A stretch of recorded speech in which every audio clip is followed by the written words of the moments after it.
김경래 최강시사 3부 시작하겠습니다. 더 나은 미래를 위해 오늘의 정책을 고민하는 시간, 김기식의 식스센스. 김기식 더 미래연구소 정책위원장 오늘도 나와 계십니다. 안녕하세요. 예, 안녕하세요. 오늘은 이거 관심 있는 분들이 많을 겁니다. 어제 발표가 됐죠. 분양가 상한제 어디 콕 집어서 여기 하겠다. 예. 이게 동 수준까지 발표하는 건 처음 본 것 같아요. 네, 맞습니다. 맞죠? 네, 맞습니다. 뭐 크게 약간 구호 차원에서 본 것 같은데 27개 동을 발표를 했습니다. 뭐 예정돼 있던 거긴 한데 어떻게 보셨어요? 일단 그 발표를. 일단 먼저 청취자분들께 이 분양가 상한제 관련해서 일각에서는 이게 무슨 보수 진보 내지는 뭐 재산권 침해 논란 이런 얘기들을 합니다만, 사실은 분양가 상한제는 1977년도에 박정희 대통령이 최초로 했고요.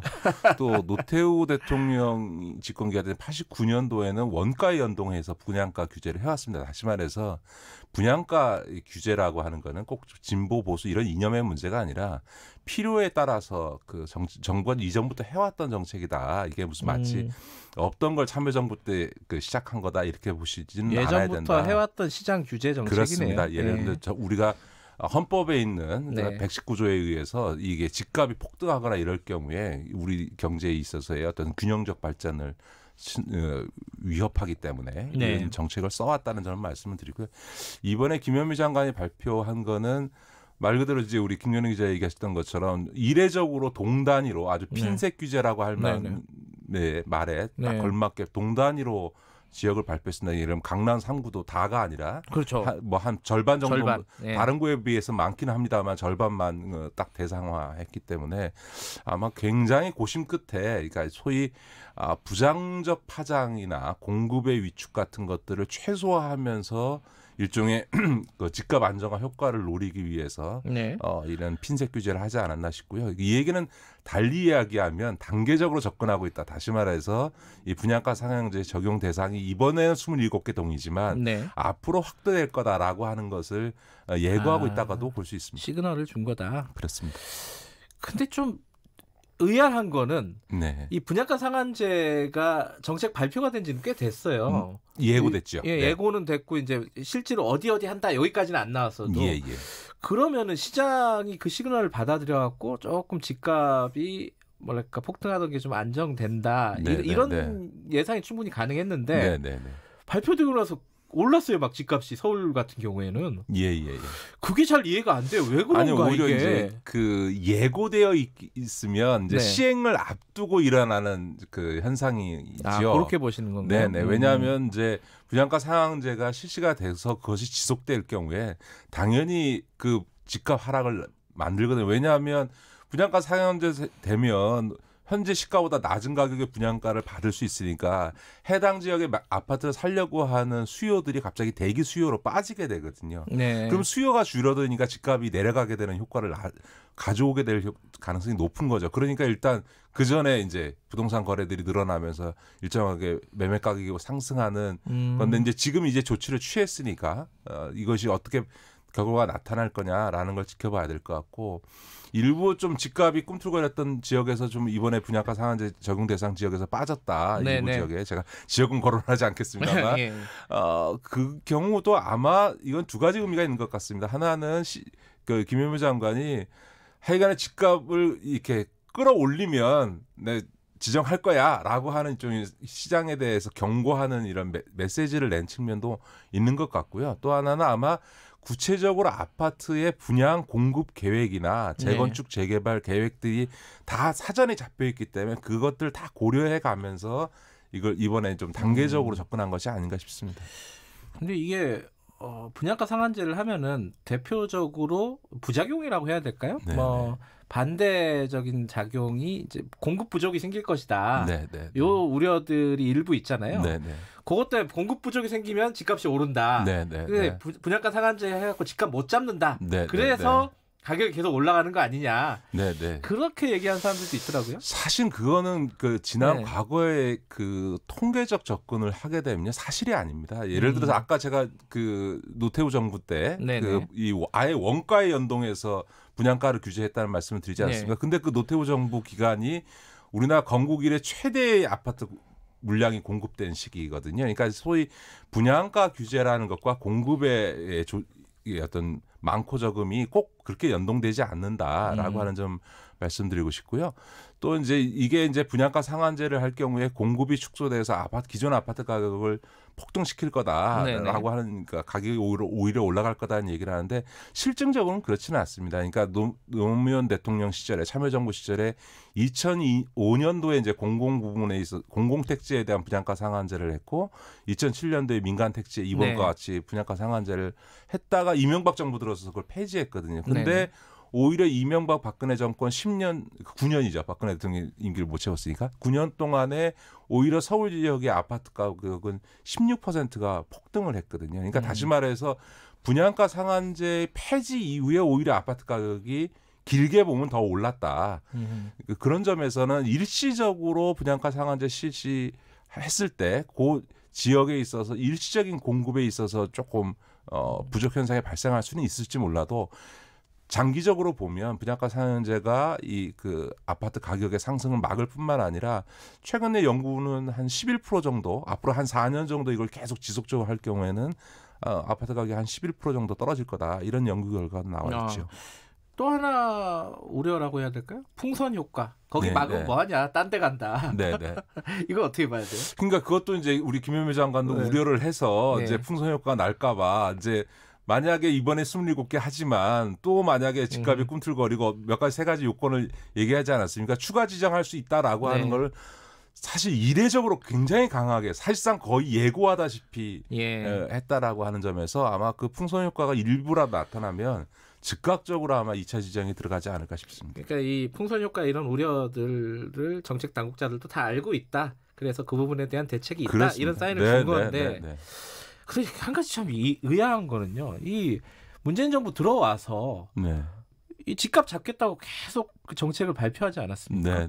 열 몇 번째라고 해요, 이번에. 근데 집값은 서울 집값으로만 기준으로 보면요. 지방 집값은 떨어진 데가 꽤 있습니다. 네, 맞습니다. 서울 집값은 18개월째 상승한다고 지금 나오고 있습니다. 통계적으로 보면. 그 정책이 실패하고 있는 거 아니냐. 그렇게 보기는 어려운 게요. 이제 집값이라고 하는 게 예를 들어서 그 문재인 정부 초기까지, 그러니까 박근혜 정부 말기부터 문재인 정부 초기까지의 집값 상승 폭에 비하면 지금은 떨어진 거죠. 그러니까 2014년도에 박근혜 대통령 시절에 최경환 부총리가 8.23 부동산 대책 내놓으면서 소위 그러니까 부동산 대책이라기보다는 건설 경기 활성화 대책을 내놓으면서 소위 집값이 뛰기 시작한 그때는 이제 빚내서 집 사라 정책이 이제 최경환 부총리 박근혜 정부 시절의 정책이었는데요. 그때 이후로 벌어졌던 이 집값 폭등 상황에 비하면 그래도 문재인 정부 들어서서 집값이 안정화되고, 그러니까 안정화됐다가 다시 올랐다 안정화됐다가 하지만 그것이 그 이전 시기에 비해서는 상대적으로는 좀 안정돼 있다고 봐야 될 거고요. 결국은 저는 일종의 약간 시장과 정부 정책 간에 좀 긴장의 기간들이 계속 갈 거다. 그러니까 결국은 시장에서는 그래 니네 정부 이 정책이 얼마나 오래 가나 보자라고 하는 심리가 아직은 있는 거죠. 있을 거예요. 그러니까 이게 지금 뭐 집값 이게 안정화되고 하락한다고 해서 집 안 샀다가 나중에 손해 보는 거 아니야라고 하는 이런 심리가 있습니다. 그래서 부동산 정책의 가장 중요한 거는 지속성입니다. 일관성, 지속성. 그렇습니다. 예를 들어서 분양가 상한제도요. 이거 2, 3년 뒤에 만약에 정권 바뀌고 나서 만약에 다시 해제한다. 그러면 이제 오히려 부작용만 더 커지겠죠. 이게 결국은 분양가 상한제가 됐든 모든 부동산 정책이 5년, 10년 이상 지속된다고 하면 당연히 효과가 나타나게 되겠죠. 정책은 시장을 이길 수가 없잖아요. 사실은 장기적으로 보면은. 이 정책이라는 게 그나마 그래서 일관성, 지속성이 있어야지 어느 정도 시장과 한번 싸워볼 만한데 사실은 롱텀으로 보면은 부동산 시장은 좋을 수가 없습니다. 왜냐하면 인구가 급감하고 있기 때문에 그 얘기하고 있는데 이제 그게 인구가 급감한다는 건 주택에 대한 수요가 준다는 거 아니겠습니까? 그런 상황에서 더군다나 대형 평수에 대한 수요는 점점 떨어지게 돼 있죠. 왜냐하면 단독 가구도 늘고 2인 가구도 늘고 많아봐야 3인 가구니까 대형 평수에 대한 수요는 떨어지게 돼 있으니까 길게 보면 집값이 떨어지게 돼 있다라고 하는 점에서 시장을 이기는 정부 정책은 없지만 하여간 정부 정책이 일관되게 지속만 된다면 저는 집값 장기적으로도 안정화시킬 수 있다 이렇게 봅니다. 이번에 분양가 상한제가 어떤 파장을 미칠지는 조금 지켜보면서 나중에 한 번 더 다루면 좋을 것 같고요. 방금 말씀하신 인구 감소 요 얘기도 해야 될 것 같습니다. 왜냐하면 정부 발표가 있었어요. 어제 했죠. 홍남기 부총리가 주재한 거고. 이게 사실 절대 인구가 감소할 날이 멀지 않았다고 계속 통계가 나오고 있고요. 이미 감소가 시작됐습니다. 감소가 시작됐나? 이미 정점을 찍었다는 통계가 나오고 있습니다.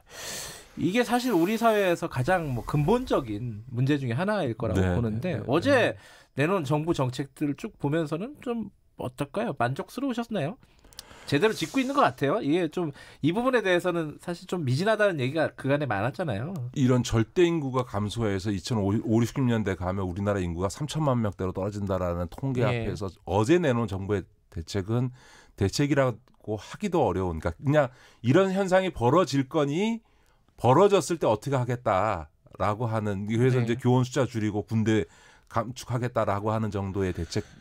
좀 말들이 많더라고요. 너무 이렇게 눈에 보이는 것만 이렇게 얘기한 거 아니냐. 이제 우리 국민들께서도 저는 사실 우리 대한민국을 위협하는 가장 중대한 위협이 이 절대 인구 감소라고 생각합니다. 이게 인구 감소가 주는 효과라는 게요. 가장 먼저 미치는 게 경제에 미치는 영향입니다. 예를 들어서 일본이 20년 장기 불황을 했다고 하는데요. 그럼에도 불구하고 일본인 경제가 버팁니다. 왜 그러냐면 일본의 인구가 1억 한 3천만 명 되거든요. 보통 인구가 1억 정도 되면 자립경제가 가능하다고 얘기합니다. 그 안에서 소위 소비와 생산 소비를 통해서 경제가 지탱 가능하다고 얘기하는 거거든요. 그만큼 인구 규모라는 게 중요한 거고요. 쉽게 얘기해서 인구가 반으로 준다라고 하면 현재의 경제 규모를 2배로 성장시켜도 현재와 똑같은 수준이 되는 거거든요. 그러니까 이 인구 감소라고 하는 거는 기본적으로 이 내수 시장의 규모를 줄이기 때문에 대다수의 자영업이나 내수 기반 중소기업들을 몰락시키는 효과도 있고요. 전체적으로 GDP의 감소를 만들어내기 때문에 장기적으로 보면 한국 경제의 가장 큰 위험 요소가 어떻게 보면 경제 인구의 감소다 이렇게 말씀드릴 수 있고요.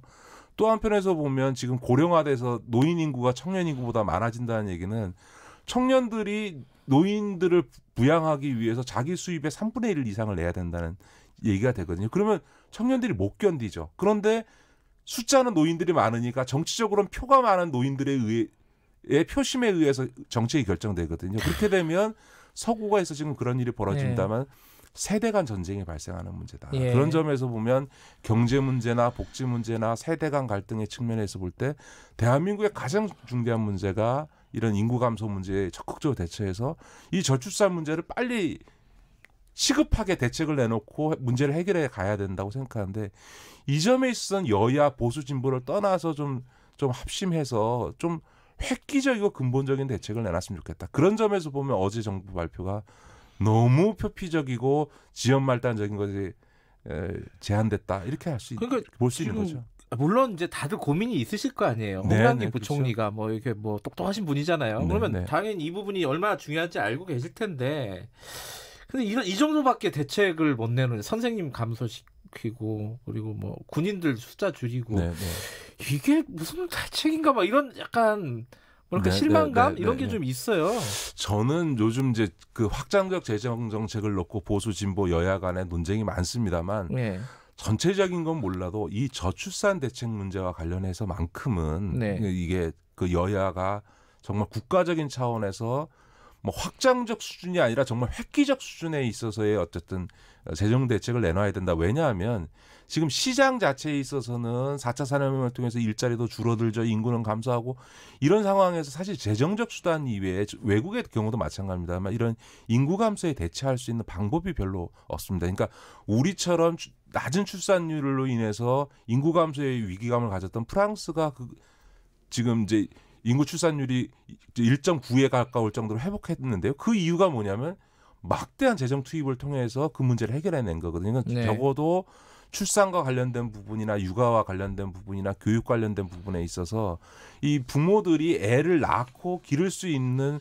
환경을 국가가 책임지겠다라고 하는 차원에서의 대규모 재정 투입을 저는 하지 않을 수 없다. 그러지 않으면 20, 30년 뒤에 우리 청년들에게 지금의 청년들에게 정말 재앙적 국가를 남겨주게 된다라고 하는 부분에서 지금의 정책 결정권자들이나 여야 지도부가 결단해야 된다고 저는 그렇게 생각합니다. 저도 애를 하나 낳았거든요. 네. 약간 뭐랄까요, 사회에 좀 죄책감이 들어요. 둘은 낳았어야 되지 않나. 네. 좀 늦긴 했는데 애 낳고 좀 뭐랄까요, 애 키우는 게 좀 재밌고 신나야 되잖아요. 네, 그렇게 만들어야 되는데 구체적인 뭐 안까지 오늘 말씀드리기는 논의하기는 조금 시간이 적은 것 같고, 요건 다음에 한번 어떻게 하면 진짜 애를 낳고 잘 키울 수 있게 환경을 조성할 수 있을까? 요 얘기는 진짜 한번 해보고 싶은 얘기입니다. 오늘은 여기까지만 얘기하겠습니다. 고맙습니다. 네, 고맙습니다. 김기식 더미래연구소 정책위원장이었고요. 김경래 최강시사 듣고 계신 지금 시각은 8시 46분입니다. 이 시각 출근길 교통정보입니다.